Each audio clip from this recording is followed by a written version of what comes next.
Sinabawang isda na may konting asim at may sahog pang gulay? Kung yes, para sa'yo nga itong video na ito. Panoorin mo lang hanggang dulo. For sure, pasok na pasok ito sa iyong panglasa. Masustansya pa at madali pang lutuin. Madalas ko po pala ito ginagawa sa tilapia at sa tulingan na isda. Kaya po tuna ang pinili ko ay napaka-fresh nung nakita ko sa palengke. Tara, umpisa na natin lutuin. Let's go!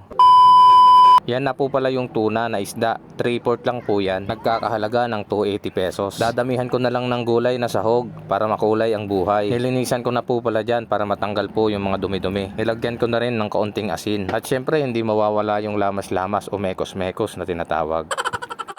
Nilagyan ko na rin po pala dyan ng kaunting paminta para bumango. At prepare ko na rin yung pangmalakasang kong kawali. At nung mainit na yung kawali, nilagyan ko na lang 2 tasang tubig. At isinabay ko na rin yung kamatis, bawang, sibuyas, at saka luya. At syempre hindi mawawala yung kaunting bagoong. At kaunting patis pampalasa. Sabayan na rin natin ng kaunting adya na motone. At kapag kumulo na yung tubig, tanggalin po natin yung bula-bula. At kapag nakuha na natin yung mga bula-bula, lalasahan na po natin ito at kung pasok na ba ito sa ating panglasa. At dahil goods na yung lasa, ilalagay na natin yung sitaw na 20 pesos. Hintayin lang natin yan kumulo at ilalagay na natin yung 10 pisong kangkong. Tapos takpan lang natin ng ilang segundo. At syempre yung pang finale natin na sahog, ang onion leaves. Isang pampalasa rin yan at pang aroma. At kung umabot ka sa puntong ito ng panonood, pakipusuan naman itong video na ito. Pa-share na rin at pahit ng follow. Maraming salamat po. See you po ulit sa next vlog ko. Ready to serve na po yan. Kain na po tayo.